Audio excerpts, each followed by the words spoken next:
Rapaziada, e hoje temos aqui o grande Miguel Domingos, que já o ano passado, vocês se lembram, ele fez também um vídeo para a rapaziada a falar sobre a outra época, não esta, logicamente, o vídeo foi feito para em junho do ano passado, e hoje é um prazer recebê-lo aqui, nos regidos da rapaziada. Miguel Domingos, pá, bem-vindo, é um prazer ter-te pela segunda vez que estás aqui a falar com a rapaziada. O ano passado foi uma coisa, mandaste um vídeo a falar sozinho, desta vez vai ser uma coisa interativa, que é muito melhor, não é? E, como sportinguista que és, como tal todos nós somos, a gente quer ouvir os sportinguistas e queremos ouvir a tua opinião, que já o ano passado tinhas dado uma opinião muito boa, e este ano vamos querer ouvir a tua opinião também. Então é isso, Miguel Domingos aqui connosco, é a segunda vez que ele está aqui em iniciativas da Rapaziada 1906, e podes-te passar a apresentar aí, para quem não te conheça, diz aí o que é que tu achas, o que é que achas que deves dizer sobre ti. Saudações leoninas, pessoal da Rapaziada 1906, obrigado pela oportunidade, também é um prazer e uma honra estar aqui a partilhar este espaço com o grande Miguel Almada, que todos os dias nos traz aqui grandes notícias e grandes comentários. O único comentário verdadeiramente imparcial sobre o Sporting Clube Portugal. Porque obrigado. Ver aquilo que eles dizem lá na Sport TV, que é sempre a mandar abaixo. Aquilo é tudo muito vermelho ali para aqueles lados. Lixo. Não há paciência. Jornalismo. Pior. Então a melhor coisa é, assim que termina o jogo, dar e ligar as redes sociais e esperar o único comentário que interessa, com o qual concordamos a maior parte das vezes. Aqui, ora bem, isto aqui, estou-vos a falar aqui da zona de Leiria, já acompanho o Sporting quase há 40 anos, e então já vi muita coisa, do pior, do melhor, e durante muitos anos foi muito difícil, um deserto autêntico. Passámos por fases muito complicadas, presidentes muito problemáticos e muito incompetentes, andámos entregues aos bancos durante muitas eras e andámos a fugir muito àquilo que são os títulos, aquilo que é o verdadeiro ADN do Sporting Clube Portugal. Então, no fundo, aqui, para analisarmos o estado do grande Sporting, temos que olhar aqui um bocadinho para o passado, um bocadinho para o presente, para perceber de onde é que vimos.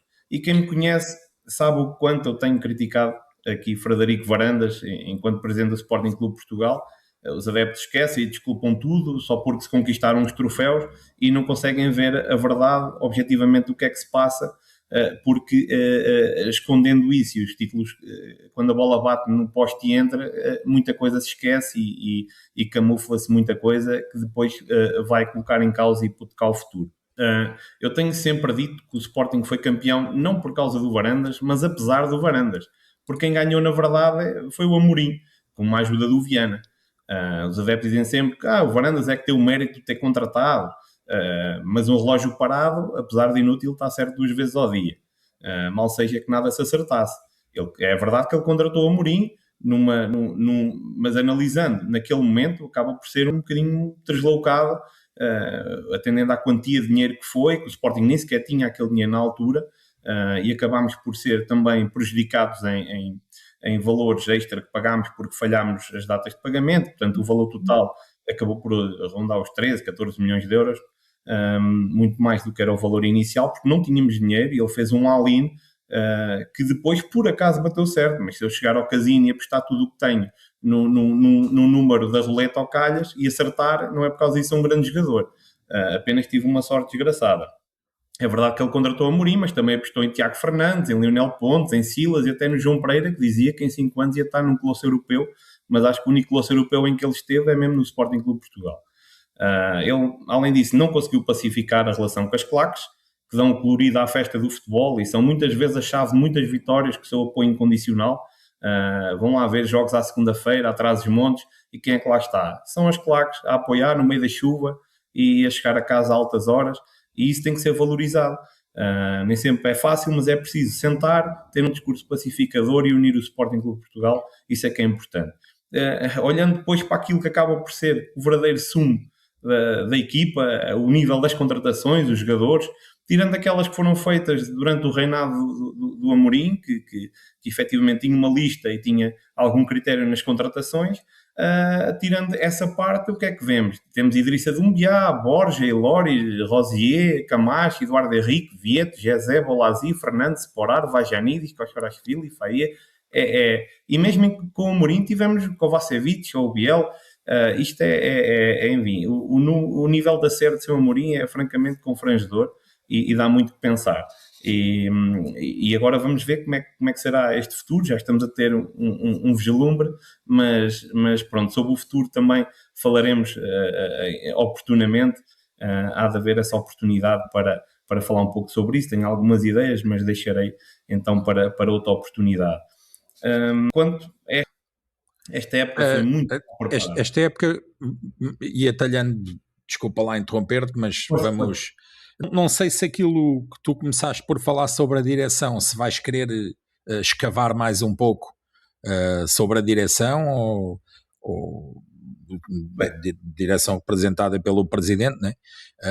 Já, portanto, nessa crítica que tu fizeste, já deixaste explícito qual é a tua opinião, mas queres depois deixar mais alguma coisa sobre a direção? Não. Sim, porque sobre esta época também há aqui muita culpa da própria direção. Então vamos começar por aí. O que é sobre esta época, como é que tu avalias a época até agora e se desses uma nota de 0 a 10 para a equipa, qual seria a nota que davas e o porquê?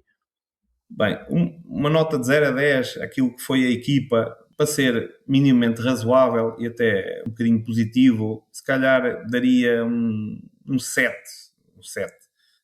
Ou seja, é uma época, se formos também, temos que ser um bocadinho frios, embora estejamos agora assim um bocadinho duridos desta quinzena que foi infernal, onde tivemos ali uns resultados muito, muito complicados e muito difíceis. Não podemos também esquecer aquilo que foi a época inteira. Tivemos períodos positivos, onde a equipa rendeu, onde até estávamos a praticar futebol de qualidade, a marcar vários golos e para todos os efeitos, conseguimos disputar as competições até uma fase adiantada. Portanto, dizer menos que 7 estaria talvez a ser um pouco injusto. Mas também, mais que isso, também é complicado porque também falhámos nos momentos-chave. Acho que poderíamos ter sido um bocadinho mais ambiciosos, com um bocadinho mais de força. Eventualmente podíamos ter passado o Arsenal. Senti que principalmente ali na segunda mão, se tivéssemos arriscado um bocadinho mais, lá está, é um bocadinho a crítica que acabamos por ligar ao Rui Borges, que é um treinador que se acobarda em alguns momentos, tem medo de ser feliz, tem medo de arriscar. Então vemos que nos jogos ele fica muito retraído, fica muito reativo, à espera do que é que o jogo vai dar, à espera que mantém demasiado tempo o Pote em campo durante muitos jogos, e o Trincão, e neste momento até o próprio Soares, à espera que eles saquem um coelho da cartola, mesmo que não estejam a jogar nada, mesmo que estejam de rastros completamente, fica sempre à espera. E o que é que acontece? Muitas vezes a outra equipa vai lá uma vez e mete lá uma batata e depois andamos a correr atrás do prejuízo e não temos, na verdade, um banco capaz de dar resposta com soluções, principalmente ofensivas, que nos permitam dar a volta ao marcador, e ficamos à espera de um milagre. Que durante vários jogos veio nos minutos finais, mas que lá está, mais uma vez, ligando ao que eu disse no início, isso ajudou a camuflar aquilo que eram as debilidades da equipa, que a sorte não protege para sempre e chega uma altura que pagamos essa fatura. E é um pouco isso. Tu achas que é mais, quando a equipa perde, é mais culpa do treinador ou dos jogadores? Não é que a equipa também tenha perdido muitas vezes, mas eu quando digo perde, empatar. O empate para mim é derrota também. Mau resultado, sim, um mau resultado. O resultado negativo, eu diria que atualmente será culpa do treinador, porque eu não vejo assim que os jogadores tenham falta de empenho. Eu acho que eles não conseguem dar mais. Uns porque estão esgotados fisicamente, outros porque não sabem mais. É muito por isso. Não vejo que eles estejam a baixar os braços no sentido de não se esforçar. Não vejo por aí. Alguns são limitados e outros não conseguem mais. Foram demasiado esgotados porque penso que o Rui Borges fez uma péssima gestão da forma física da equipa, péssima gestão de jogadores. Tivemos muito jogo durante a temporada onde estávamos a ganhar por 2 golos e ele continuava a esperar até aos 80 minutos para fazer as substituições e deveria ter gerido muito mais cedo. O Nel ter começado a entrar mais cedo e não deveria ter esperado para a parte final da época para entrar, e havia mais jogadores na equipa B que deviam ter entrado muito mais cedo, até para os integrar e permitir que os jogadores respirassem. Não, manteve-se.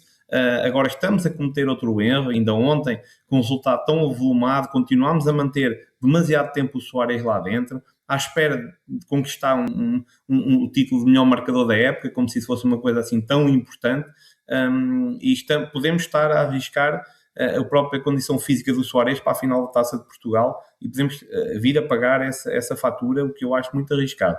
E acho que o Nel já mostrou capacidade, que pode ser o futuro do Sporting, ali a nível atacante, pode ser uma solução muito interessante e deveria sim ser aposta mais vezes e entre outros jogadores. A gestão física foi muito mal feita, muito débil, mesmo apesar de termos poucas soluções. Houve muito jogo onde poderíamos ter feito uma gestão muito mais eficiente e não ficarmos sujeitos a este final da época muito penoso. Esse problema das lesões que foi tão falado e continua a ser falado, tu achas que foi mais culpa da má gestão do treinador? Teve alguma coisa a ver com o departamento médico? Qual é a tua opinião sobre isso? Bem, aí faço as duas críticas, que é, por um lado, acho que é fruto dessa tal má gestão física do plantel, que acabou por colocar muito jogador à beira de se rasgar e da lesão, e com consequências que estamos a ver. E por outro lado, tenho que fazer crítica também à direção, que por um lado um médico percebe da arte, não consegue explicar porque é que temos tantas lesões, e vem lá com umas teorias de umas percentagens que o Real Madrid também tem, mas o Real Madrid tem jogadores no banco e nas reservas e até na cantera para suprir essas dificuldades. Nós não. E o nível de exigência que o Real Madrid tem em todos os jogos não é comparável ao nosso. E vir justificar os insucessos, culpa dos sucessos, é de alguém que não está a estar à altura dos pergaminhos do clube. Ser tão grande como os maiores da Europa é aquilo que temos que ambicionar. E, portanto, quando o Sporting inicia uma época, tem que ser para vencer todas as frentes. Se não conseguir, é porque alguma equipa foi melhor que nós em algum capítulo. Não porque faltam jogadores ou porque não temos plantel suficiente para atacar as frentes. Não pode ser. Senão mais vale desistir no primeiro jogo. Mais vale perder o primeiro jogo, marcar 2 autogolos e desistir. Se é para isto, não vale. Mas eu não quero um presidente assim. Eu quero um presidente que diga, eu quero ganhar todos os jogos.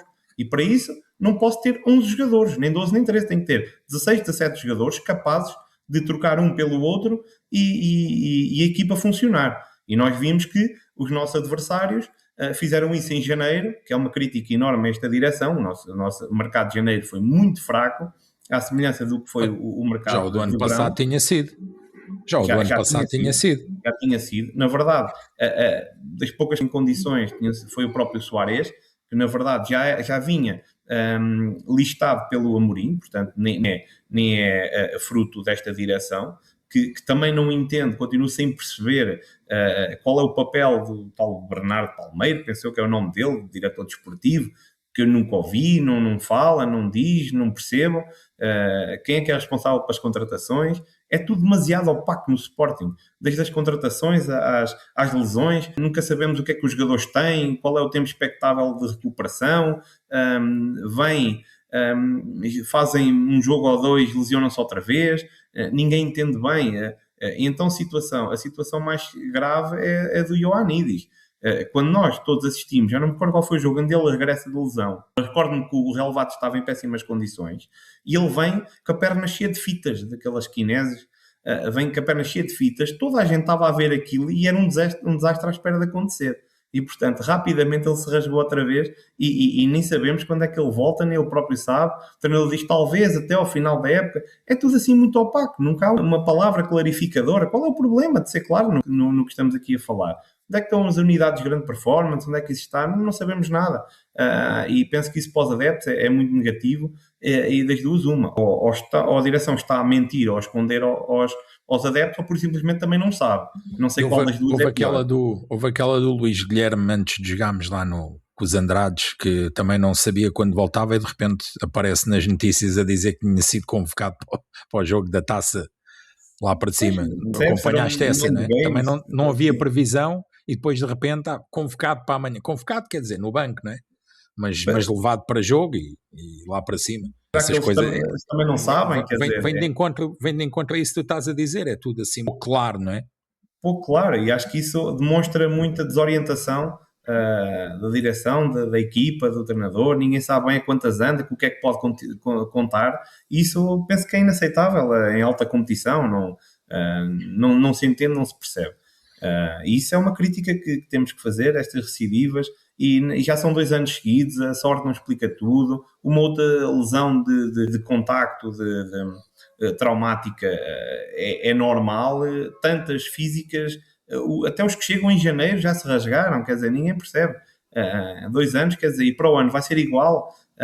Nós escutamos as declarações do presidente agora, parece que está tudo bem, tudo são azares, tudo é fruto do sucesso, e isso preocupa-me, porque se nós não percebemos qual foram os erros, não os podemos corrigir.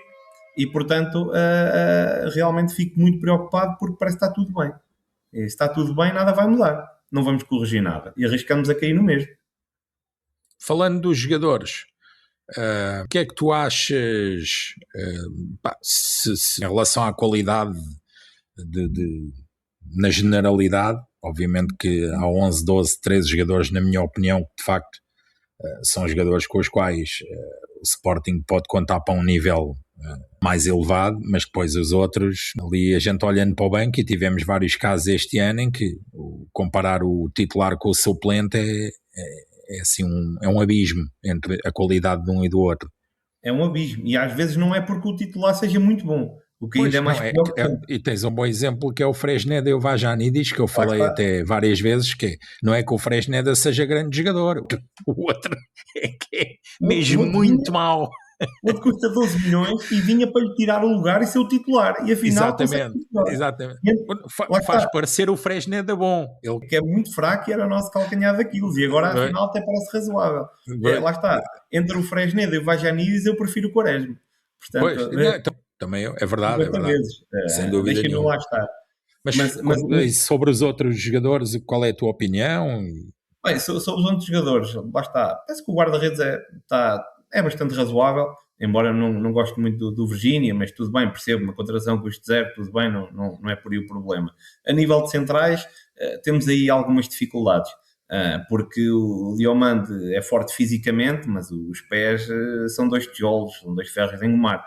Ele tem muita dificuldade a construir, a nível defensivo não consigo gostar, é um jogador demasiado agressivo, é braços nas costas, com árbitros minimamente rigorosos, ele não consegue ganhar um lance sem falta. E este ano melhorou um bocadinho, o ano passado, lembras-te que o ano passado foi uma palhaçada que levava segundos amarelos, jogos de merda. Comprometeu muito. Continua. E isso foi muito mau, e isso é muito preocupante. Sinceramente, se é preciso vender um jogador, que se venda esse, sinceramente, mas é preciso haver qualidade naquilo que são os reforços, porque depois os outros centrais não são fortes fisicamente, nem altos, e isso também limita. O Zé Baste tem uma boa construção, mas a marcação deixa muito a desejar. A estreia dele então na Supertaça foi completamente desastrosa, com os Andrades foi muito mal, também foi tirado às feras e foi infeliz, mas pronto. Penso que no meio campo seria melhor apostar nele nessa posição do que a central, embora com equipas mais fracas até possa desarrascar. O Inácio é um jogador que acho que não vai dar muito mais do que está a dar, porque é um jogador que até desarrasca, ok, tem o ADN do Sporting e faz sentido estar, acho que mais que isto não irá, mas lá está, tenta fazer, arrisca muito passe, perde muita bola, ainda este lance que aconteceu agora no segundo lance, na segunda eliminatória, na segunda mão da Taça de Portugal, foi confrangedor e por muito pouco, que com um bocadinho mais rigoroso, tínhamos ficado a jogar com 10 no início do jogo e nunca mais lá íamos. Íamos perder aquele jogo num lance completamente infantil, e ele tem vários lances assim que deixam muito a desejar, e é uma tremideira na defesa e é preocupante. O Maxi tem estado muito bem, realmente. Também eu partilhava um pouco da tua opinião no início, quando ele chegou ali para extremo esquerdo, não acrescentava muito, não brilhava por aí além, era o razoávelzinho, e realmente veio cá para trás e teve uma evolução meteórica, e hoje em dia é um jogador excelente, fundamental. fundamental. Uma garra e é brutal, às vezes garra a mais, mas pronto, faz lembrar o É a Acu, maneira dele de ser, pois. é a maneira dele, mas pronto, isso perdoa-se porque depois deixa a pele em campo e isso é fantástico. A nível do meio campo, o Yulman é um jogador fenomenal. Difícil de substituir. Muito difícil de substituir. Tudo aponta para que ele saia, não é? Em todas as suas vertentes, quer em termos de liderança. Exatamente. Por isso, mais não até estou a ver por mais isso. ninguém capaz de envergar a braçadeira com aquele tipo de atitude de liderança. Às vezes também extravasa um bocadinho e leva muitos amarelos por causa disso, mas tem uma atitude de liderança que contagia os colegas. Não estou a ver o Inácio ou até o Trincão são demasiado passarinhos para estar naquelas funções e é preciso às vezes fazer um bocadinho de peito ao árbitro, porque os outros também o fazem. Apesar desta campanha que se tentou aqui andar a semear para o Yulman ir para a rua todos os jogos, que como se ele tivesse a dar cabeçadas no árbitro, quando eu vejo muito mais da parte de outras equipas a tentarem condicionar a ação do árbitro do que ele. Isso, enfim. Mas esteve muito bem, é uma pena realmente ele não poder jogar os jogos o resto da época, que vai fazer muita falta. Felizmente o Morita, que esteve muito apagado durante grande parte da época, apareceu aqui neste último terço, em grande nível, tem estado muito bem e realmente é uma pena irmos perder um jogador como ele, também é praticamente certo, e nem estou a ver esta direção com capacidade de lhe pedir para ficar mais um ano. Acho que vamos ficar ali com um buraco no meio campo. O eixo do Sporting, os dois jogadores mais influentes vão sair, não é? O eixo vai-se partir e lá está. Acho que o Bragança é um jogador razoável, o João Simões também poderá vir a ser qualquer coisa, mas nenhum deles se compara àqueles dois e não estou a ver a capacidade para assumirem a titularidade nestas condições. Nem têm fisicamente, não conseguem. São jogadores interessantes como suplentes, irem entrando e uma certa rotatividade, como titulares acho que não. Vamos precisar de contratações e isso, lá está, preocupa-me a falta de critério e aquilo que vai ser este mercado de verão, porque se não contratarmos dois jogadores, pelo menos, para não dizer três, mas dois, se fossem dois já era muito bom, deste nível vamos ter muitas dificuldades na próxima época. As contratações do Sporting têm que ser para ser titulares, pá, temos que acabar com esta brincadeira de andar a buscar gajos para ver se pega, para não sei o quê, não pode ser assim. Tem que ser para titulares. É assim, uma coisa é dar 10 merreis pelo Mangas. Pois, já sabia para o que é que vinha e vale 10 merreis. Não podem exigir nada ao Mangas. O que é que um gajo vai exigir ao Mangas? Muito faz ele, até nem é dos piores, até desarrasca. Pelo preço que pagaram, não podem querer um Maldini, né? Exatamente. Agora a questão é outros jogadores que são para que se paga fortunas e que um gajo pensa assim, pá, estão a dar este valor, isto é para entrar a titular. E não entra, andam ali a ver se dá, a ver se não pega, há qualquer coisa que não está bem, não é? Desculpa, a adaptação e tal, não se adaptou ao futebol em geral. Quer dizer, ele já não se adaptou quando nasceu, não é de agora. Ele nunca se adaptou. Esse é que é o problema, porque lá está. Eu prefiro o Mangas do que o Vajanidis. Acho que é um jogador mais raçudo. Nem tem conversa. E custou menos de 10% do outro. Portanto, sim. Portanto, não há problema em termos um outro Mangas. É assim uma espécie de Mateus Reis. É um jogador que não dá ali. Sim, exato. Certinho, se arrasta. Também não estou... Tem jogadores desses. Não se pode ter 10 jogadores desses. Tem que se ter 2, 3 no máximo. E é para jogar uma vez por outra. Que é, pronto, para a tal rotação, não é? Em jogos que dê para... Que é engraçado, por exemplo, neste mercado de inverno, quer dizer, acabaram por sair 2 gajos que mal ou bem entravam e jogavam e até tinham alguma importância, o caso do Mateus Reis e do Alisson, não é? E os gajos que se foram buscar, nada. Ou seja, a gente perdeu 2 jogadores. Ficámos com 2 jogadores a menos. Ficámos com 2 jogadores a menos. Porque os que vieram, nada, não veio ninguém. Veio alguém? Eu não vi. Andámos ali com o Alisson, que ele teve ali vários meses realmente para se adaptar, porque é normal, um jogador vem da União de Leiria, não... Por cima estava sem jogar, depois houve ali umas peripécias com a sua contratação e ele, pronto, teve parado e teve-se a adaptar, normalíssimo. E quando começa a carburar, quando começa a mostrar qualidade, é o momento que o despacho e ninguém percebe bem porquê. Fica a desculpa, 20 milhões é um bom negócio. Não é um bom negócio. É um bom negócio financeiro. Nem é financeiro, porque se formos ver, isso é não acreditar no potencial do jogador. Acreditas que ele poderia até ser vendido por um valor superior? E há de ser, vais ver, quando ele sair do Nápoles para outro clube, vai sair por mais. E um jogador que começa a dar pontos, estava inclusivamente na Liga dos Campeões, estava a dar cartas, e isso abre muita porta a um jogador com a idade dele. Portanto, não, menos que 20 milhões parece que era a única oportunidade de vender, como se ele tivesse 29 anos e tivesse essa oportunidade de venda. Acho que não faz sentido nenhum, ainda para mais o Sporting não estava, acho eu, a precisar de vender a todo o custo naquele momento. Não, nenhum sentido fez. Perdemos um jogador que estava a dar pontos para ir buscar jogadores que não deram nada. Ficámos com menos 2 jogadores.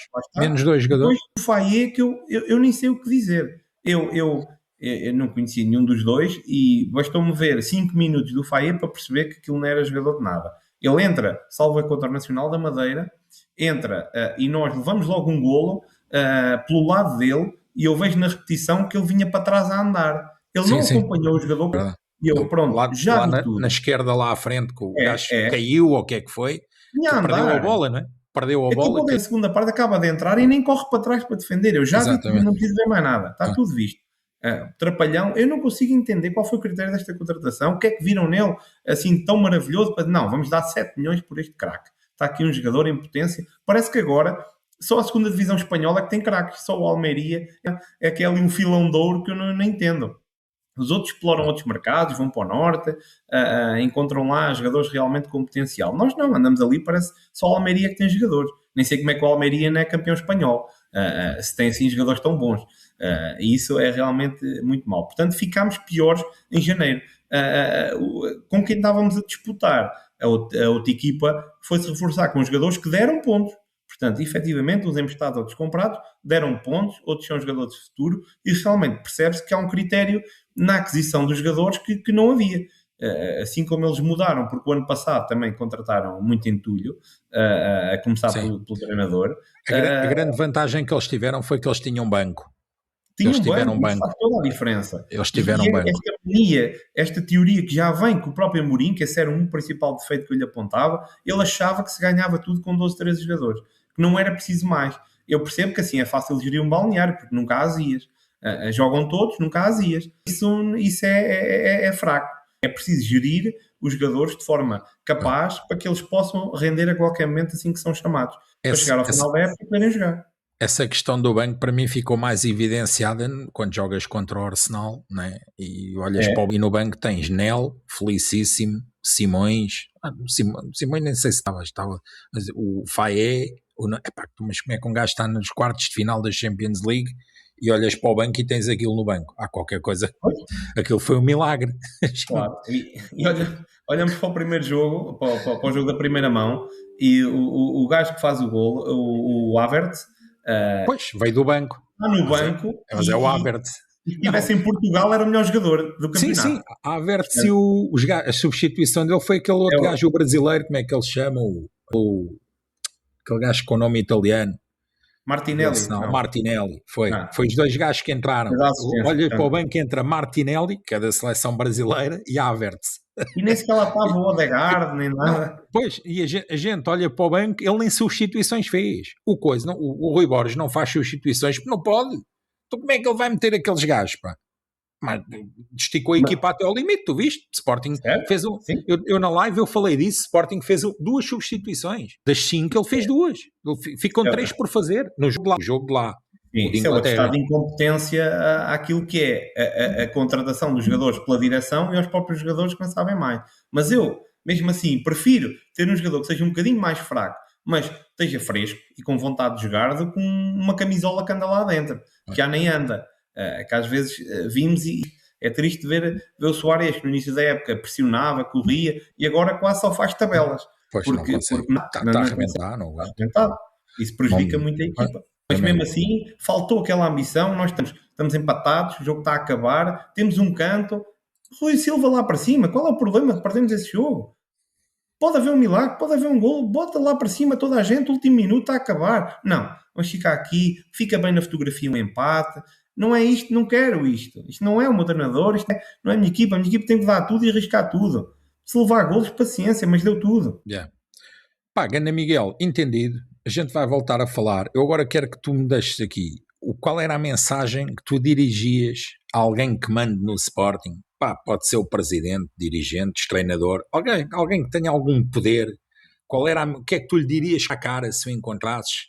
A quem e o que é que tu dizias? Bem, tenho que dizer realmente a quem em princípio mandará, que é o Varandas. Ele dizer, Frederico Varandas, por favor, aprenda com os erros do passado, vamos corrigir isto.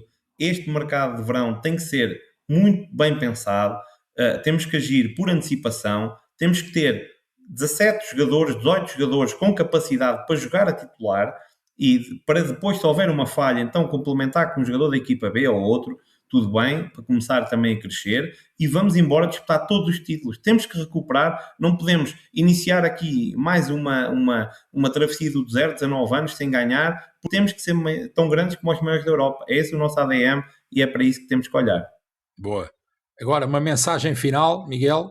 Obviamente, a gente vai voltar a falar depois para o próximo mês as coisas sobre o futuro, tu disseste que gostavas de falar e vamos falar sobre isso, vamos deixar acabar a época e depois vamos falar sobre contratações, sobre transferências, quem sai, quem entra, como é que se pode preparar a época, ficará para outras núpcias, estás convidado, já sabes, estás sempre convidado, Obrigado. És da casa e então deixei uma mensagem final para a rapaziada para despedida. Muito bem, rapaziada, vamos em frente. Isto realmente foi aqui um período muito conturbado, mas somos do Sporting Clube Portugal, o maior clube do mundo e arredores, e por isso não haja dúvidas quanto a isso. Vamos ultrapassar todos estes obstáculos.